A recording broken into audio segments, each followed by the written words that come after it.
This conference will now be recorded. अद्य शुक्रवासरः अथवा भृगुवासरः अश्विन शुद्ध द्वितीया दिनांक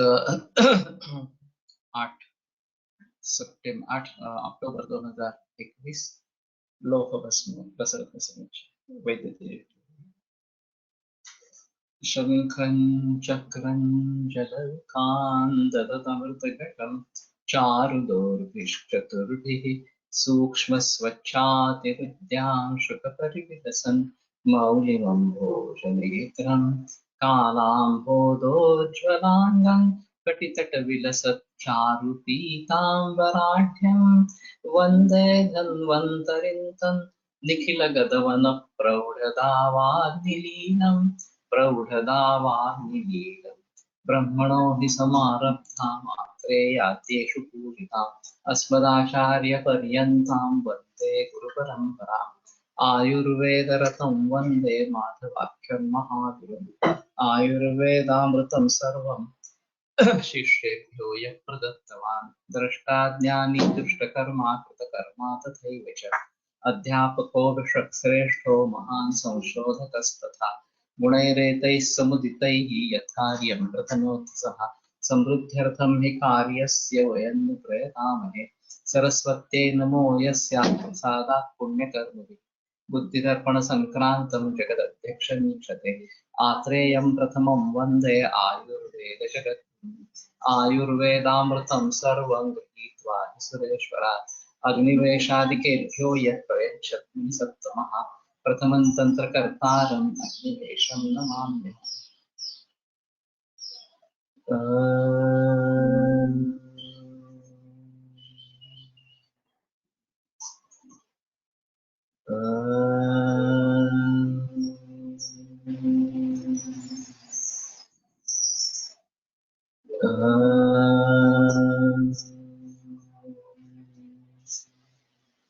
ओम शांति शांति शांति।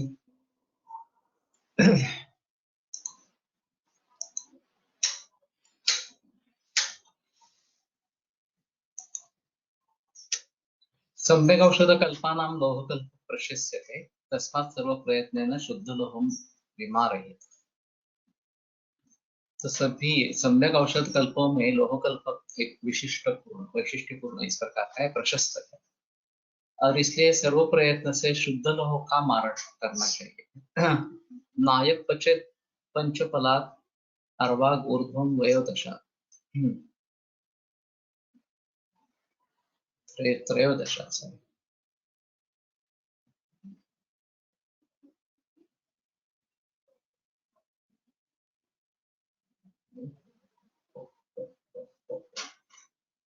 पंचफलात् अर्वाग ऊर्ध्वं त्रयोदशा।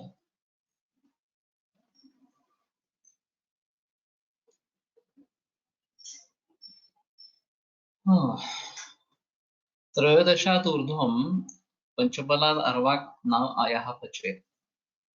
सो 13 बरस के बाद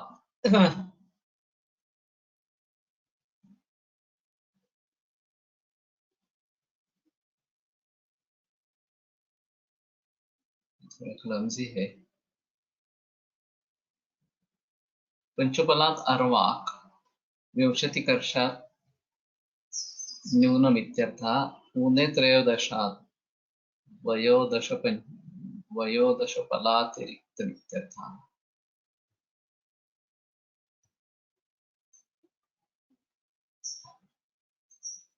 पंचफलात् अर्वाक पंचफल इज 20 तोळा विंशतिकर्षात् न्यूनम् इत्यर्थः। ऊर्ध्वं वयोदशात् त्रयोदशफलातिरिक्तमित्यर्थः।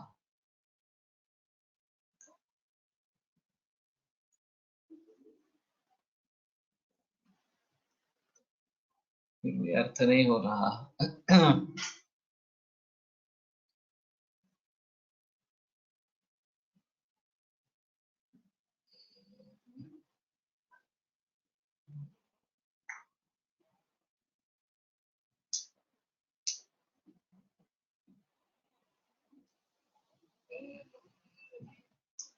तो 13 बरस के बाद पंचपल से कम लोह का पचन नहीं करना है। तो कम से कम पंचपल अब यानी कि 20 तोला इतना तो करना ही है। इन त्रयोदशाद ऊर्ध्वम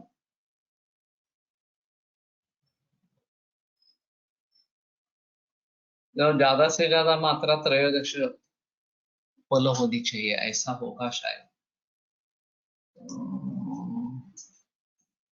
पंचपलात् आर्वा विंशतिवर्षात् न्यूनमित्यतः ऊर्ध्वं त्रयोदश त्रयोदश पलात् तिक्तम् इत्यर्थः। तो ठीक है, यही अर्थ है। तो कम से कम 5 पल और ज्यादा से ज्यादा 13 पल, इतना ही लोह का पचन करना चाहिए। ये एक अजीब बात है।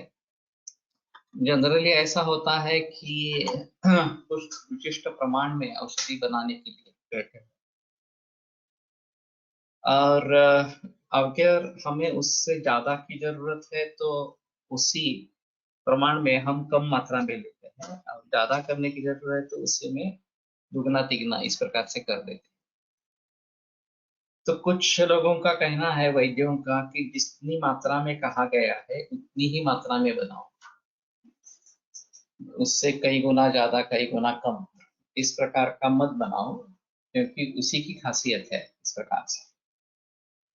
अब सभी इससे सहमत नहीं है, विशेषतः जो कमर्शियल प्रोडक्शन होता रहता है वहां तो इतने कम मात्रा में औषधियां नहीं बना सकते। तो बार बार वो करना पड़ेगा, और फिर ये काफी मुश्किल बात इस प्रकार की हो जाए। जैसे आंवले के बारे में 500 आंवला लेकर च्यवनप्राश का निर्देश है। अब 500 आंवला, 1 किलो आंवले में कितने आंवले आते हैं ये अगर देखने की कोशिश करें तो वो 20 से लेकर 30 तक आंवले 1 किलो में समा जाते हैं। और इस हिसाब से देखा जाए तो 500 आंवलों तक पहुंचने के लिए हमें 20-25 किलो इस प्रकार से आंवले लेने पड़ते हैं। और फिर जो प्रमाण 500 आंवलों का है ग्रंथों में, वो उतने आंवलों के लिए आवश्यक इस प्रकार का होगा। 500 के हिसाब से जितने किलो हो गए आप, तो मानो 20 किलो है, एक आंवला 25 ग्राम का है, तो 20 किलो आंवले से जो च्यवनप्राश बनेगा वो 500 किलो आंवलों का बनेगा। और फिर अगर हम ज्यादा बनाना चाहते हैं तो 20 के हिसाब से 5 गुना कर देंगे तो 100 किलो इस प्रकार से हो जाएंगे। तो उतनी मात्रा में वात द्रव्य वगैरह जो भी वो भी सभी बढ़ जाएंगे इस प्रकार से। तो कुछ वैद्यों का कहना ऐसा है कि नहीं, जो जिस प्रमाण में बनाने के लिए बताया 500 आंवलों का बनाया है तो 500 आंवलों का ही बनाओ, चाहे आप रिपीट कर सकते हो कितनी भी बार, लेकिन एक समय में 500 आंवलों का ही बनाओ। ये भी काफी प्रैक्टिकली मुश्किल होता है, क्योंकि हमारे यहाँ तो 200 किलो 250 किलो आंवला, जब प्रमाणात सांगितले त्याला काहीतरी वेगळं म्हणतात। हाँ,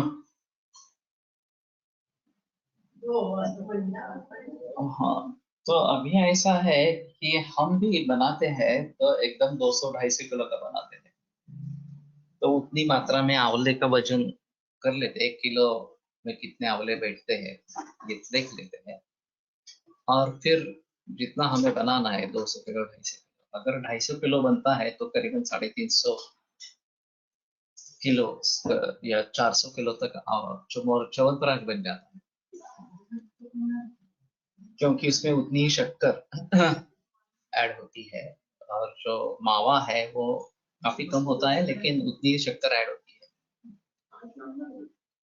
तो हमारे लिए 400 किलो रूटीन है कि इतना लगता ही है बरस में। अब ये तो और भी बढ़ गया, कोरोना के हिसाब से बहुत सारे लोगों को च्यवनप्राश शुरू किया तो उसकी क्वांटिटी अब भी बढ़ गई, तो हमारा च्यवनप्राश खत्म हो गया। हम राह देख रहे थे कि कब अगले आएंगे और कब शुरू करेंगे, तो अभी शुरू कर दिया हमने इस प्रकार से। लेकिन ये जो बात कही गई है उसमें तथ्य कितना है ये थोड़ा देखना पड़ेगा। और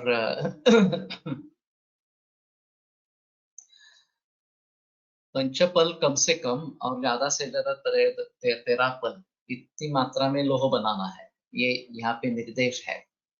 तो अगर हमारी जरूरत 50 किलो की है तो ये 4 बार करना पड़ेगा, 13 पल से आगे नहीं जाना है इस प्रकार से। तो ये थोड़ा सा ध्यान में रखने के बाद आदौ मंत्र ततः कर्म कर्तव्य मंत्र उच्यते। ओम अमृतोद्भवाय स्वाहा अनेन मंत्रेण लोहमारणम। तो पहले मंत्र करना है और फिर कर्म करना है। और ओम अमृतोद्भवाय स्वाहा ये मंत्र बताया गया है। अनेन मंत्रेण लोहमारण, इस मंत्र से लोहमारण करें। अभी ये भी एक आशंका रहेगी कि ये केवल लोह के लिए ही उपयोग में लाने वाला मंत्र है या दूसरे मारण के लिए भी ये उपयुक्त है। तो सोच सकते हैं कि केवल लोह के लिए ही नहीं, क्योंकि मूल सूत्र में लोह का निर्देश नहीं है, लोह के अधिकार में आया है, लेकिन मंत्र पहले करना है और बाद में कर्म करना है ये बताते हैं। तो बेटर ऑप्शन आवळ्याची संख्या का दिली असावी, वजन का दिले नहीं।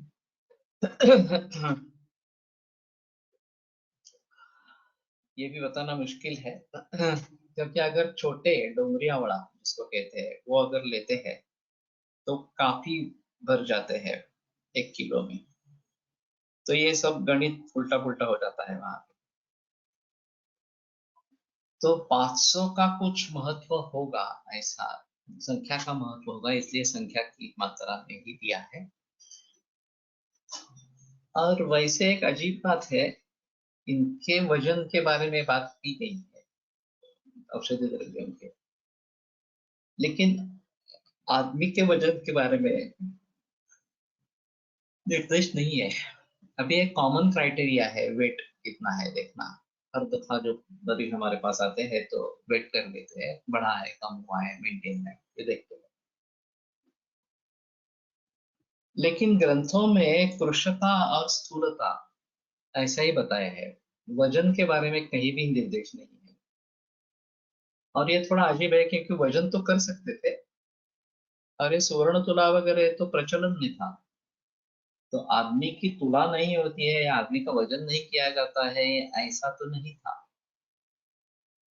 अभी काफी लोग पुस्तकों की तुला करते हैं या धान की तुला करते हैं, तो सुवर्ण तुला अफोर्ड नहीं करते हैं वो, और फिर उनका दान धर्म करते हैं। तो कहने का तात्पर्य ये है कि ये पॉसिबल है, फिर भी ग्रंथों में इसके बारे में जिक्र नहीं है। औषधियों के बारे में निर्देश है, वो कितना लेना है क्या लेना है इस प्रकार के बारे में। तो ये थोड़ा सा देखना पड़ेगा। तो पहले मंत्र करना है और फिर कर्म करना है। लक्षोत्तर गुणम सर्वम लोहम स्मैसद उत्तरोत्तरम कांतम कोटि गुणम तत्र तदप्येव गुणोत्तरम। लक्षोत्तर गुणम सर्वम लोहम स्यात् उत्तरोत्तरम, उत्तरोत्तर जो लोह है वो लक्षोत्तर गुण, लक्ष गुणा ज्यादा वीर्यवान इस प्रकार से होता है। कांतम कोटि गुणम तत्र तदप्येव गुणोत्तरम, कांत उसमें कोटि गुण है और उसमें भी इसी प्रकार का गुणोत्तर है।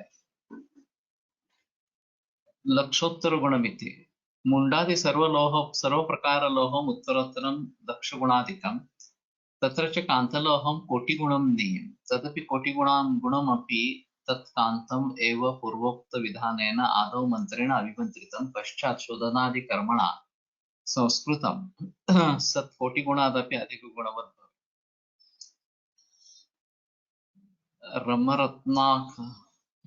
रत्नाकरेऽपि उक्तं किट्टात् शतगुणं मुंडम मुंडात् तीक्ष्णं शताधिकं तीक्ष्णात् लक्षगुणं कांतं लक्षणात् पूर्ते गुणं तस्मात् कांतं सदा सेव्यं जरा मृत्युहरं परम् इति। यत्तु रसेन्द्र चिंतामणो सामान्यात् द्विगुणं किंगुणं द्विगुणं क्रौञ्च कान्निड्यष्टगुणास्ततः कालिंग्यष्टगुणस्ततः। समास अजीब हुआ है, कालिंगी अष्टगुण अवग्रह बीच में, कलिंगा कालिंगहा होगा, नहीं तो कालिंगहा अष्टगुणा तथा कलैर्दश गुणा भद्र भद्रात् वज्रम सहस्रधा वज्रात् शतगुणम पांडी निरंगम दशाभरणैः तस्मात् सहस्रगुणितम् अयक्कान्तं गुणाधिकम् तत्कोटिसहस्रैर्वा कान्तलोहं महागुणम् इत्यनेन क्रौञ्च कालिंग कालीभद्र वज्र पाण्डी निरंग कान्तभेदेन लोहस्य अष्टविधत्वम् उक्तं। तत्तु मुण्डादीनां प्रकारभेदतया समाधेय लोहजातीयानां बहुधात्वात् अयं तु प्रयोगबाहुल्यदर्शनात् गुणाधिकत्वाच्च मुण्डादि त्रिविधमेव उक्तम् इति।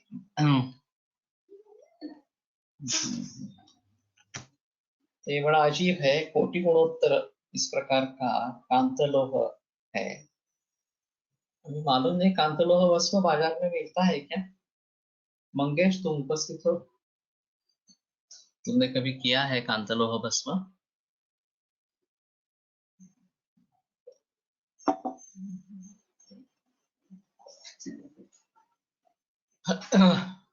तो ठीक है, थोड़ा किसी को अगर मालूम है कांतलोह भस्म मिलता है बाजार में इस प्रकार से, तो बताने की कोशिश करें।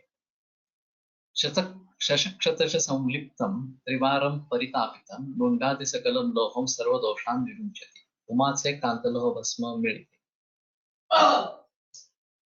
तो उमा फार्मेसी की काफी औषधियां प्रयोग करते हो क्या?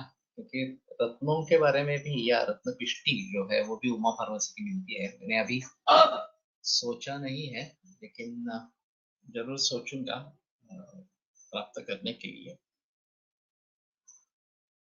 तो शशरक्त संलिप्तम त्रिवारम परितापितम, और 3 बार गर्म किया हुआ मुंडाति सकलम लोहम सर्वदोषान विमुच्यते, तो मुंडाति सकल लोह के सर्व दोष निकल जाते हैं। वाक्य अष्टगुणे तो ये त्रिफला षोडश फलम तत्वाते पादशेषेतु लोहस्य फलपंचकम कृत्वा पत्राणि तप्तानि सप्तवारं निषेचेत् एवं प्रलीयते दोषो गिरीशो लोह संभवः। तो 8 गुना पानी में त्रिफला षोडश फल त्रिफला का पचन करे, तकले होते हैं। ओके, मैं देख लेता हूँ फिर, मैं व्हाट्सएप देखता नहीं हूँ ये। ठीक है, फिर से एक बार डाल दो। कांत सिंदूर ऑल्सो अवेलेबल। कांत सिंदूर ये किस फार्मेसी का है? वहाँ फार्मेसी का ही है।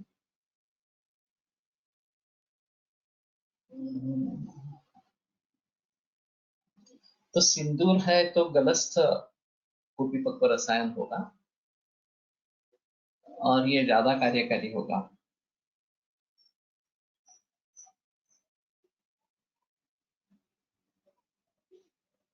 एवीएस 714 किसकी भावनाएं है इसमें? या कहते हैं तो भावनाएं होंगे कि सिंदूर तो एक ही इसमें बन जाएगा, कुपिपक्व रसायन से बन जाएगा। तो देखना चाहिए एवीएस का अगर है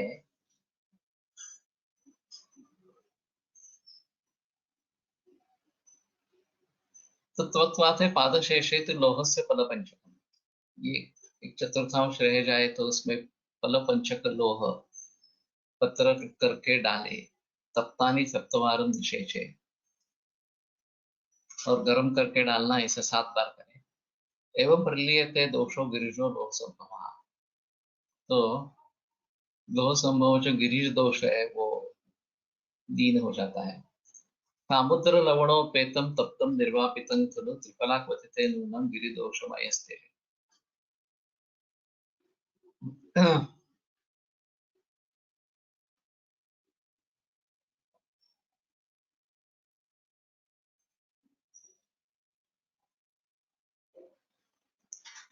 समुद्र लवण तप्त निर्वापित, तो त्रिफलाक्वात में निर्वापन करना ये तो ठीक है। समुद्र लवणोपेतम, समुद्र लवण ऊपर से लगा के इस प्रकार से, और त्रिफलाक्वात में निर्वापित करेंगे तो गिरिदोष जो है वो निकल जाता है। चिंचा फल जलक्वाथात अयो दोषम उदस्य, तो ये भी थोड़ा आसान है। उसमें निमज्जन करेंगे चिंचा फल जल में तो भी दोष निकल जाता है। यद्वा फलत्रयोपेते गोमूत्रे क्वथितं क्षणं, फलत्रयोपेतं गोमूत्रे क्वथितं क्षणं रेचितं घृतसंयुक्तं क्षिप्त्वा यः कर्परे पचेत् चालयन् लोहदण्डेन यावत् क्षिप्तं तृणं दहेत् पिष्ट्वा पिष्ट्वा पचेदेवं पञ्चवारम् अतः परम् धात्रीफलरसैर्यद्वा त्रिफला क्वथितोदकैः तेल्लोहं चतुर्वारं भवेत् पारितरम् सूचिकान्तं गोमूत्र कुमारी। सूचिकांत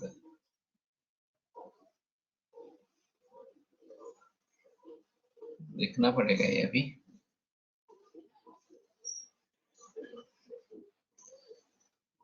अथवा त्रिफला से युक्त गोमूत्र क्वथितं क्षणम,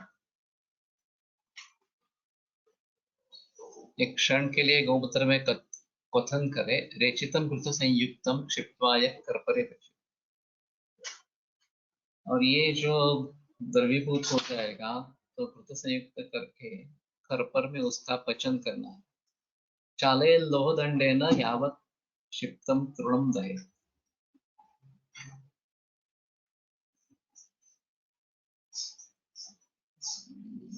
नहीं समझ में आ रहा।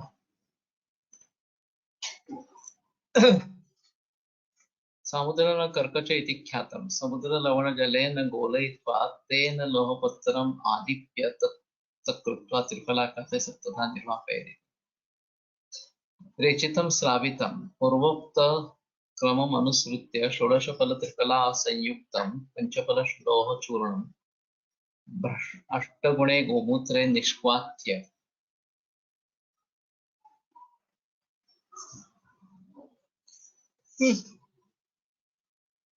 समधृतेन घृतेन पिष्ट्वा अर्धावशेषं विस्राव्य समहृतेन पिष्ट्वा खर्परे लोहदर्व्यां विघट्टेन तावत् पचेत् यावत् लोहोपरि क्षिप्तं तृणं न भस्मीभवेत्।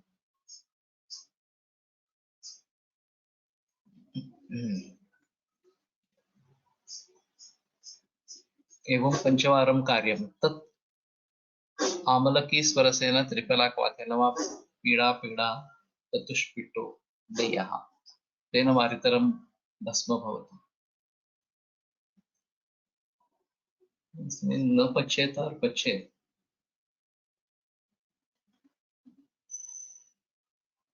इसमें न कहीं नहीं है। चालय लोह दंडेन यावत् क्षिप्तं तृणं दहेत्,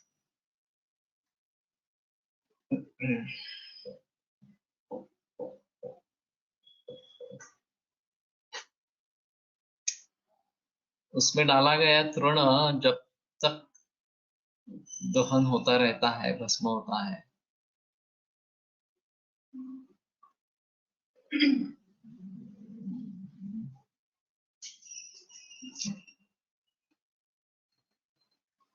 नहीं, इसका अर्थ नहीं समझ में आ रहा। हिंदी में क्या किया है क्या?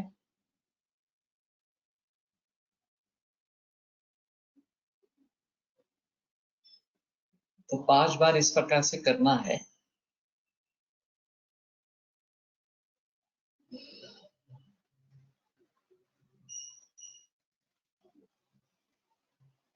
धात्रिफल रसैर्यद्वा त्रिफला क्वथितोदकैः कुटेल्लोहं चतुर्वारं भवेत् वारितरं खलु, तो 4 बार इसको करने से ये वारितरण हो जाता है।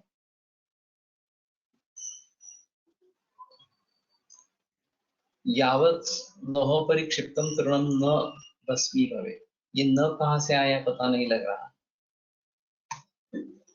एवं पंचवारं कार्यम तथा अमल की स्वर से न त्रिफला क्वाथेन व पीड़ा पीड़ा चतुष्पिटो चतुष्पिटो दिया। स्नेहाक्त लोहरजो मूत्रे स्वरसे रात्रि धात्रीणाम पृथगैव सप्तकृत्वो भर्जितम् अखिलामये योज्यम्। स्नेहाक्त लोहरजः मूत्रे स्वरसेऽपि रात्रि धात्रीणाम। रात्रि और धात्री तप्त लोह हा तृण टाकल्यावर तृण जळून जायला पाहिजे इतके ते लोह लाल तप्त करावे। लेकिन ये टीका में न कहाँ से आया।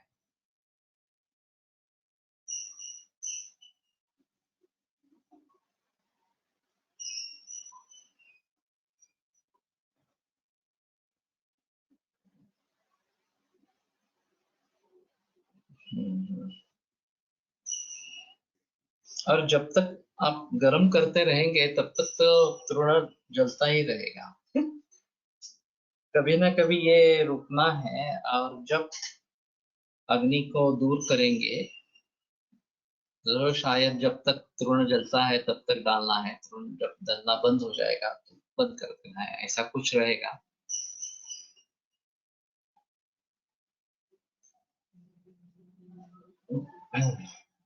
तो ठीक है, हिंदी में अगर भाषांतर है कुछ या किसी का कुछ अनुभव है तो बताएं।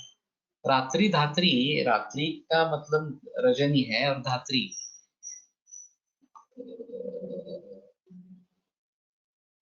तो धात्री रात्रि रस में पृथक एवं सप्तकृतो वर्जितम वर्जितम अखिलामय योज्य। प्रमेय के लिए तो अच्छा रहेगा। लोह पारया लोहमपि पारयति समापयति इति निश्शेषेण स्नेहाक्तं घृतपिष्टं मूर्ते गोमित्रे रात्रि हरिद्रा। इतना ही दिया है।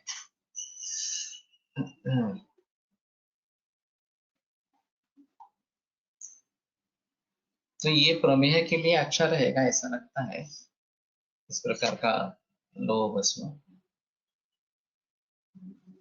तीक्ष्णलोहस्य पत्राणि निर्दलानि दृढे नले स्नात्वा क्षिपेत् जले सद्यः पाषाणोलूखलोदरे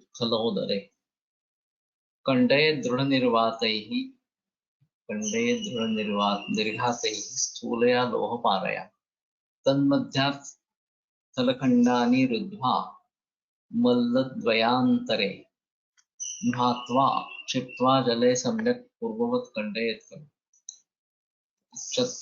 तच्चूर्णं सूतगन्धाभ्यां पुटे द्विंशतिवारकं पुटे पुटे विधातव्यं पेषणं दृढवत्तरम् एवं भस्मीकृतं लोहं तत्तरोगेषु योजयेत्। तो तीक्ष्ण लोह के पत्र जो है वो निर्दलन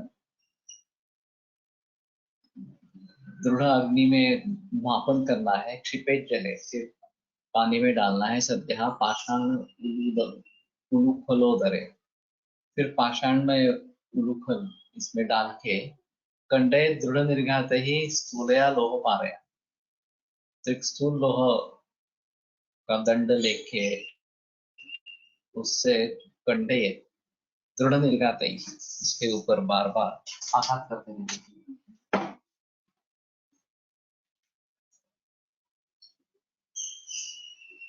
तन्मध्यात् स्थलखण्डानि रुद्ध्वा मन्त्रद्वयान्तरे मल्लद्वयान्तरे घ्नात्वा क्षिप्त्वा जले सम्यक् पूर्ववत् कण्डयेत्। मल्लद्वयान्तरे क्या है? मल्लद्वय पात्रद्वय मध्ये लोह पारया लोहमपि पारयति समापयति निःशेषेण चूर्ण इति वा तया लोहदण्डेन इत्यर्थः। मल्लद्वयान्तरे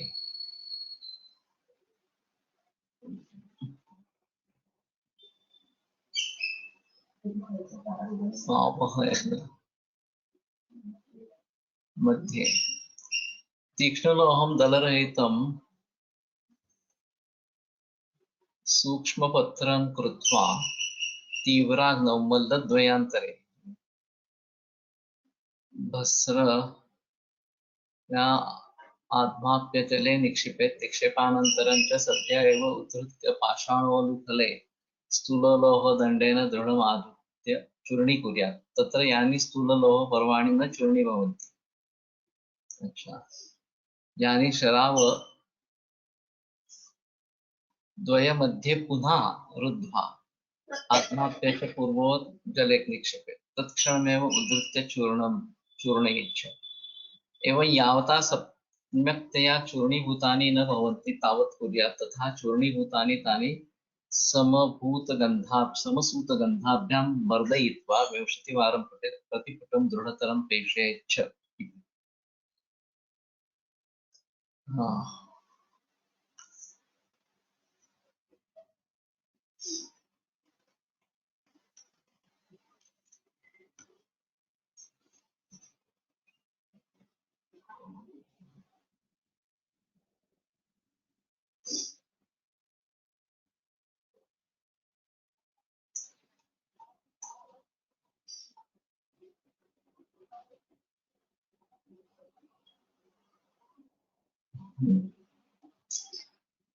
हाँ, तीक्ष्णलोह निर्जल पत्र दृढ़ पात्वा क्षिपेत जले सद्यः, तो तत्काल पानी में डालना है और पाषाणोलुकुलधरे खंडये दृढ़ निर्घात ही स्थूलया लोह पारया, तो लोह का दंड लेकर उसको फूटना है। तन्मध्य स्थलखंडानि रुद्ध्वा मल्लद्वयान्तरे, उनमें से जो छोटे टुकड़े नहीं होंगे स्थूल खंडानि, वो फिर दो मल्लद्वय इसमें लेकर महात्मा क्षिप्ता जले समझे।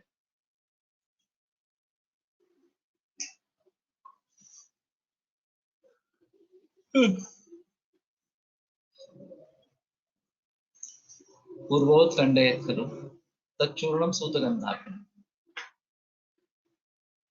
तो नीचे और ऊपर ये इस प्रकार से शराव लेके लोहे के शराव लेंगे शायद, और फिर मापन करें उसका, और फिर पानी में डाल के चूर्ण करे, या फिर बार बार पेशेंट करते रहे इस प्रकार से। और फिर ये पारद और गंधक से 20 बार पुटक देना है। पुटे पुटे विधातव्यम पेषणम दृढ़ोत्तरम, और हर पुट में दृढ़ोत्तर इस प्रकार का पेषण करते रहना। एवं भस्मीकृतम लोहम तत्तत रोगेषु योजयेत्, इस प्रकार से भस्मीकृत लोह जो है वो उन रोगों में प्रयोग करें। कांताय कमनीय कांति जननम पांडवामयोन्मूलनम, तो कांतलोह जो है कमनीय कांति निर्माण करने वाला। हाँ, तो ओबेसिटी के हिसाब से ये अच्छा है। पांडवामयोन्मूलनम, पांडवामय जो है पांडव उसका उन्मूलन करने वाला, मूल रूप से उसको उखाड़ देने वाला, इस प्रकार से। अभी हाल ही में मेरा एक इंटरव्यू हुआ है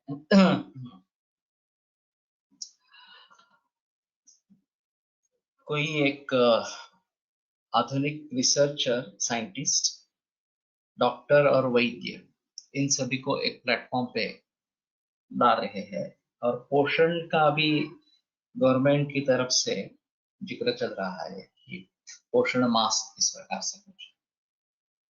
तो पोषण के बारे में आयुर्वेद, एलोपैथी और रिसर्चर्स, इनकी क्या क्या राय है, अनुभव है, ये सब इकट्ठा करना इस प्रकार का था। तो आयरन डिफिशियंसी एनीमिया ये काफी बड़े पैमाने पर पाया जाता है, और उसको ठीक कैसे करेंगे इसके बारे में काफी बहस होती रही। तो फार्मेसी का हमेशा ऐसा उद्देश्य रहता है कि हाँ, उससे लौह भस्म वगैरह ऐसा कुछ बनाओ, मार्केटिंग करो उसका, तो फिर ये आयरन डिफिशियंसी एनीमिया पर काबू पाएंगे। अब किस प्रकार के लोह के प्रोडक्ट से कितना लोह मिलेगा, कितना हीमोग्लोबिन बढ़ेगा, ये सब बातें चलती थी। मेरी माशेलकर जी से बात हुई थी इसके बारे में, तो उन्होंने भी मुझे पूछा कि आयुर्वेद में ऐसे क्या मेटनिक द्रव्य है कि जो लोगों को बढ़ाकर हीमोग्लोबिन बढ़ाए। तो मैंने कहा कि सबसे आसान तरीका लोहे के कढ़ाई का प्रयोग करना यही है, उसी में दाल सब्जी बनाना, तो इससे नेचुरल लोहा मिलता है। लेकिन वो बोले नहीं नहीं, हमें फार्मेसी से लेना है। मैंने फार्मेसी से क्यों लेना है? फार्मेसी की कोई जरूरत नहीं है, ये तो लोहे का बर्तन, एल्यूमिनियम के बर्तन का प्रयोग हो रहा है, वो छोड़ देना है एल्यूमिनियम कढ़ाई को, और लोहे की कढ़ाई का रेगुलर इस्तेमाल करना है, तो आयरन डिफिशियंसी, एनीमिया कंट्रोल में आ जाएगा। अभी जैसे विटामिन B12 और D3 के बारे में सिलसिला चल रहा है कि मूल रूप से जाने की किसी की भी इच्छा शक्ति नहीं है, तो सोचते हैं हाँ ठीक है, फार्मेसी अवेलेबल करेगी, वो सप्लीमेंट लेते रहे इस प्रकार से। लेकिन जिन द्रव्यों में ये मिलता है उन द्रव्यों के बारे में कुछ सोचना है वगैरह, ये बात नहीं होती। तो आयरन डिफिशियंसी एनीमिया में ये अहम मुद्दा रहेगा कि लोहे के बर्तन का प्रयोग करें तो ज्यादा अच्छा इस प्रकार रहेगा। तो पांडवामयोन्मूलनम, पांडवामय को मूल रूप से उखाड़ देता है, ये है। यक्ष्म व्याधि निबर्हणम गर्हरम दोषत्रयोन्मूलनम, राजयक्ष्मा को दूर करता है, गर्हर दोषत्रयोन्मूलनम, और संधिपात में भी काम करता है, तीनों दोषों में काम करता है। नाना कुष्ठ निबर्हणम बलकरम वृक्षम वयस्तंभनम, विविध प्रकार के कुष्ठ का निबर्हण करने वाला बलकर वृक्ष वयस्तंभन, तो रसायन वाजीकरण में सर्वव्याधिहरम रसायन बहुमामृतम नापरम।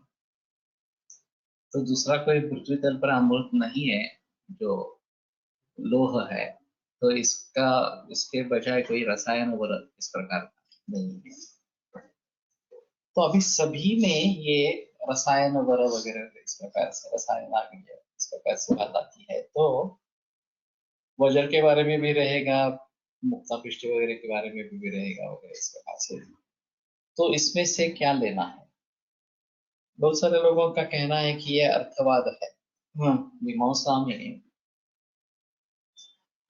दूसरे के मन में ये बात बैठ जाए और समझ में आए, इसके लिए उसको बढ़ा चढ़ाकर उसके गुणगान बताते हैं। बहुनात्र के मुक्त न सर्व रोगेषु शस्यते, इस प्रकार की बातें बहुत लोगों में, बहुत औषधि कल्पों में आती है। तो कुछ लोगों का कहना है कि उसकी एक खास कंडीशन होती है हर औषध की, वो कहाँ पे प्रयोग में लाना चाहिए, वो अगर आइडेंटिफाई करेंगे तो उसका एग्जैक्ट यूज किस प्रकार से करेंगे, किस व्याधि में करेंगे, इसके बारे में निश्चित हो। और हमारा पढ़ने का मकसद भी वो है कि जब पांडु से रिलेटेड इस प्रकार से कुछ भी बीमारियां हो तो उसमें लोह का एक अहम रोल इस प्रकार का रहेगा। और फिर वृक्ष है, वाजीकरण रसायन है वगैरह, इन बातों को भी ध्यान में रखते हुए पांडु से उत्पन्न इस प्रकार के कंडीशंस में वो भस्म अच्छा काम करेगा, ऐसा थोड़ा सा रहेगा। तो जब जब इस प्रकार की फलश्रुति आती है कि सर्व व्याधि निवारण, सर्व रोग विनाशन वगैरह वगैरह इस प्रकार से, तो सचमुच सभी रोगों में वो उपयोग में लाया जाता है या नहीं है, ये एक अलग मुद्दा इस प्रकार का रहेगा। लेकिन फिर भी ऐसा सोच सकते हैं कि ये पॉसिबल है। कुलतर्क शास्त्री केवल 4 भस्मों का प्रयोग करते थे सभी रोगों में, मुझे अभी पक्का याद नहीं है, लेकिन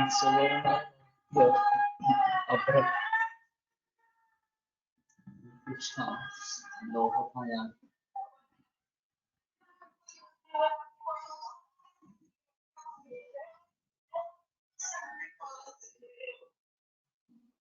मी आता लेक्चर मध्ये आलो 7:30 नंतर. तो ये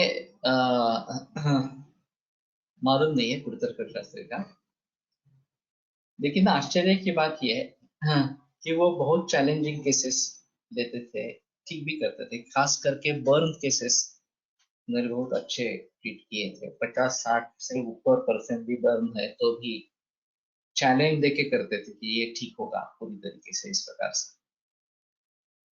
और काफी महंगी दवाई होती थी इस प्रकार से. आश्चर्य की बात रही कि वो एक बार कोलट सर के पास आए और बताया कि मुझे खांसी है, कास है, तुम दवा दे दो. तो सर बोले तुम्हारे पास इतना बड़ा अमरक भस्म है तुम्हारे खुद का बनाया हुआ, तुम मेरे पास क्यों आए हो? तो उन्होंने बोला कि मैं उसका खर्चा उठा नहीं सकता, मेरी अमरक भस्म का. ये बड़ी अजीब बात है. तो ठीक है, कोलटकर सर ने उनको दवा दे दी, वो ठीक भी हो गई, वो अलग बात है. लेकिन खुद की बनाई हुई दवाइयाँ अगर खुद के काम में नहीं आ सकती है, या मुझे वो ज्यादा खर्चा लगता है, तो अजीब इस प्रकार की बात. तो कहने का मतलब ये है कि ये अर्थवाद है या इस प्रकार का लोगों का कहना है. और किस परिस्थिति में, किस वस्तुस्थिति में कोई भी औषध काम करेगा, वो अगर हम समझ पाएंगे तो बस यही दवा देनी है, इस प्रकार से हो सकता है. और फिर बात अच्छी इस प्रकार की रहेगी. और दूसरा मुद्दा में उस समय मंत्र के बारे में जो लिखा गया है, पहले मंत्र करना है और फिर कर्म करना है, ये एक अहम मुद्दा है वास्तव में. ते तास गमतीने म्हटले असावे. हो सकता है, लेकिन इस प्रकार का सोचना भी ठीक नहीं है. कि मेरी ही दवाई मेरे लिए भी महंगी पड़ती है इस प्रकार से. और ये बात सही हो सकती है क्योंकि वो बहुत ज्यादा पैसे लेते थे औषधियों के. और उन्होंने किसी को ये बताया भी नहीं किस प्रकार से वो भस्म बनाते थे. वो भस्म तो बहुत अच्छी बनती थी, लेकिन किसी को भी उन्होंने सिखाया नहीं इसके बारे में. तो बहुत सारे वैद्य जाते थे उनके पास, थोड़ा बहुत कुछ इधर उधर समझ में आता था, लेकिन जो मेन था वो तो गुप्त ही रखते थे, उसमें किसी को बताते नहीं थे. हाँ, तो मैं मंत्र की बात कर रहा था कि ये एक अहम मुद्दा है. विनाशंभव प्रसादात, शंकर के प्रसाद के बिना ये रसशास्त्र में सिद्धि नहीं होती है, ऐसा है. तो सातार में अतुल निमकर ने 2 बार 16 सोमवार का व्रत करके, पहले 16 सोमवार का व्रत किया, फिर रसशास्त्र का आरंभ किया, रस औषधि का. फिर कुछ वर्षों के बाद फिर से एक बार ये 16 सोमवार का व्रत किया. तो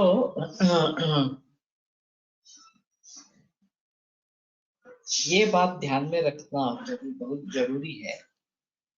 और ओम अमृतोद्भवाय स्वाहा या अमृतोद्भवाय, ये किसी को भी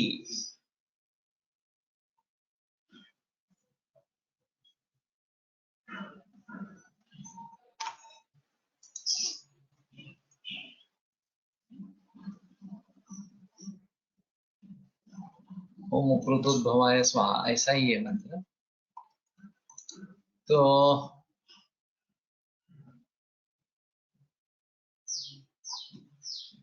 देखना चाहिए.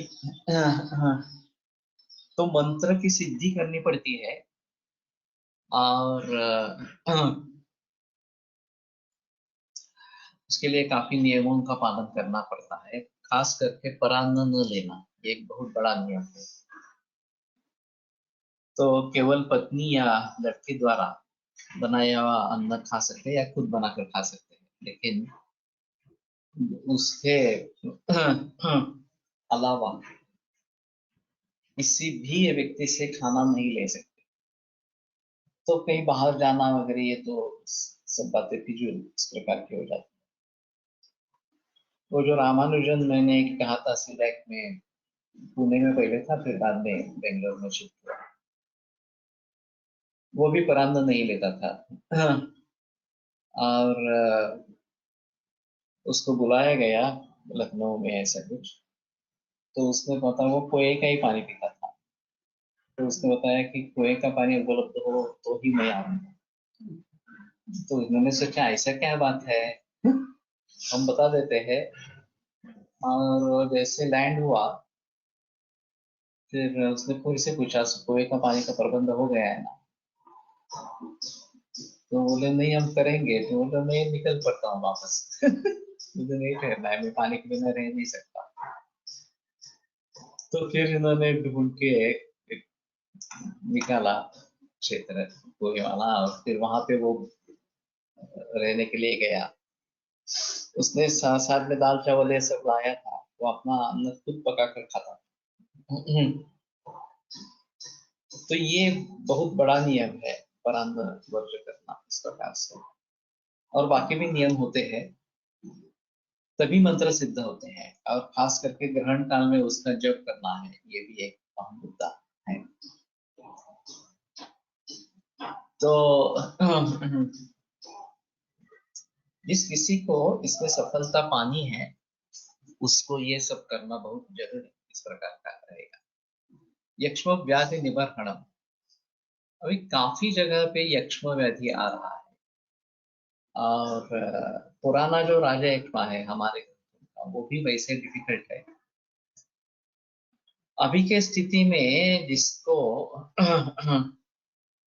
ट्यूबरकुलिन टेस्ट पॉजिटिव है, प्रूवन ट्यूबरकुलोसिस है, उसके बारे में एलोपैथी में तो बहस होता ही है एकेटी देने का।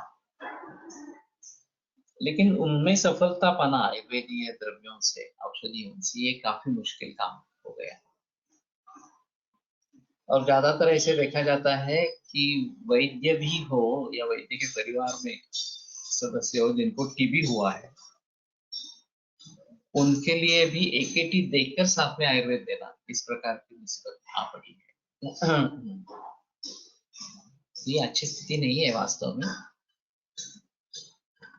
लेकिन हाँ, इसी प्रकार से मलेरिया पॉजिटिव है फांसीपेरल वगैरह इस प्रकार से, या वाइवैक्स, तो उसमें भी ये नौबत आती है कि मलेरिया के लक्षण है लेकिन मलेरिया पॉजिटिव नहीं है, तो सफलता मिलती है। लेकिन ये जंतु उसमें पॉजिटिव है, तो सफलता मिलने में काफी हाँ, बाधाएं आती है। और दूसरी ओर ऑप्शन अवेलेबल है एलोपैथी में कि आप ये दे दो तो इससे ठीक हो जाएगा, फिर बाद में आपको जो करना है वो करते रहो। तो बड़ी दिक्कत वाली बात हो गई है। लेकिन इन सभी के बारे में जब मैं सोचता हूँ तो मुझे समझ में आता है कि रसायन और वाजीकरण इन्हीं द्रव्यों का प्रयोग होना है, और पंचकर्म से शुद्धि करके ये करते रहेंगे तो हमारी प्रतिकार क्षमता बढ़ेगी। अब जो मरीज होकर आते हैं उनमें दो तरीके से होता है। एक तो जो सूक्ष्म जंतु है उनको अधूरी मात्रा में या अधूरी थोड़े दिन तक एंटीबायोटिक्स प्रयोग करने से उनको एंटीबायोटिक्स का इनॉक्यूलेशन हो गया। और यही कारण है कि 2 ड्रग से लेकर 7 ड्रग तक टिकटी बढ़ती गई इस प्रकार से, रेजिस्टेंस आता रहा, तो नए नए ड्रग्स निकालते रहे इस प्रकार से। और फिर भी जब से एड्स आया तो लोग एड्स वाले मरीज राजा एक्समा से मरने लगे, और ये सिलसिला आज भी कर। तो प्रतिकार शक्ति बढ़ाना यही अहम बात रहेगी। और इस प्रकार के एक्यूट कंडीशंस में, एडवांस कंडीशन में प्रतिकार शक्ति तुरंत नहीं बढ़ती, ये सबसे अहम मुद्दा है। और पंचकर्म का भी रोल नहीं रहता क्योंकि शक्ति ही नहीं रहती उतनी इस प्रकार। तो ऐसी अवस्था में रसायन औषध रसशास्त्र के मेडिसिन ही काम कर सकते हैं, दूसरा कुछ नहीं काम करेगा। तो उसके बारे में थोड़ा सा सोचना पड़ेगा कि हमारे साथ बहुत वीर्यवान इस प्रकार की अगर दवाइयां हो तो कुछ पॉसिबिलिटीज है की ये हम ठीक करें। क्लिनिकली पेशंट ट्रीट झाले तर मलेरियल पॅथोजेन्सच्या रिपोर्टकडे बघितले नाही तरी काही हरकत नाही ना, कारण रिपोर्ट काही दिवसांनी निगेटिव्ह येऊ शकतो। लेकिन ऐसा है ना, क्लिनिकली अगर ठीक नहीं हो रहे, बुखार उतर नहीं रहा है, तो कैसे करेंगे? तो अनिल पानसे के ही मेरे ख्याल में चचेरा भाई और बहन, उनको ये मलेरिया हुआ, एक दिन के बाद आता था और 4-5 104 105 इतना टेम्परेचर रहता था। मैंने एक हफ्ते भर के लिए दवाई दी, लेकिन कुछ असर नहीं पड़ा, बुखार आता ही रहा इस प्रकार से। तो मैंने रेफर किया तो एलोपैथी के एंटीबायोटिक शुरू कर दी, तो तुरंत पहले ही दिन बुखार उतर गया, आया नहीं फिर से इस प्रकार से। तो अगर रिजल्ट्स मिल जाते हैं तो कोई प्रॉब्लम ही नहीं, रिजल्ट्स नहीं मिलते हैं तो कैसे करेंगे, ये बात अहम इस प्रकार की है। तो ये अभी सभी इंफेक्शियस डिसीजेस के बारे में ये होता रहेगा, क्योंकि हमारी प्रतिकारक शक्ति कम हो गई है और जंतुओं की बढ़ गई है, और इसलिए जो लेबल्ड इंफेक्शियस डिसीजेस है, चाहे यूटीआई हो, चाहे ब्लड कल्चर में कुछ आया हो, चाहे टाइफाइड हो, चाहे मेनिंजाइटिस हो, या डेंगू हो और कुछ हो, डेंगू फिर भी ट्रीट होते हैं, डेंगू या स्वाइन फ्लू ये फिर भी ट्रीट होते हैं, लेकिन ये टीबी वगैरह जो है वो काफी सताने वाले इस प्रकार के है। और मूल रूप से परिवर्तन आहार विहार के बारे में आएगा तभी ये बात पॉसिबल होगी कि हम इसको फिर से ठीक कर सकेंगे। लेकिन फिलहाल ये दिक्कत वाला मामला है, और जहां भी कहीं एलोपैथी का ऑप्शन उपलब्ध है, मेडिसिन है उनके पास और वो कारीगर है, ज्यादा सोचने की जरूरत नहीं पड़ती, तो फिर लोग उसमें चले जाते हैं कि हाँ ठीक है, अगर आपसे हो नहीं रहा तो हम उसकी सहायता देंगे और बाद में आपके पास फिर से वापस आए। लेकिन हमें एक्यूट कंडीशंस ट्रीट करनी है तो हमें इसका कुछ ना कुछ इसमें से उत्तर ढूंढना है, और तुरंत रसायन करने वाला क्या होगा ये थोड़ा सा देखना पड़ेगा।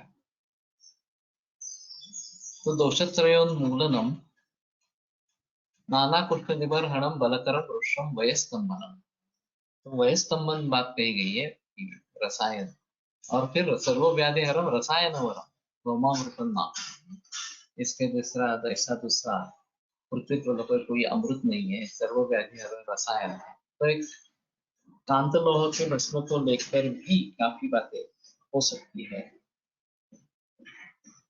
और खास करके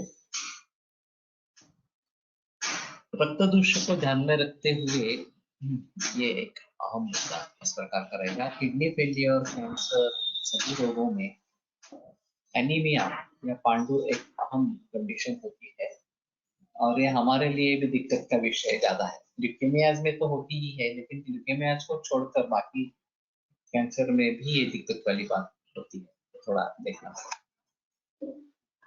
आयुर्वेद प्रकांडो विकसित इति शल्यतंत्र प्रधानः शिष्येभ्यः शाश्वतोऽयं निखिलजनकृपा व्याप्तचित्तेन येन आयुर्वेदस्य वाञ्छन् पुनरपि भुवने काञ्च सुष्ठुप्रतिष्ठान् श्रेष्ठं धन्वन्तरिन्तं प्रणमति च सदा वैद्यवर्गो हिन्दुनां वैद्यवर्गो ॐ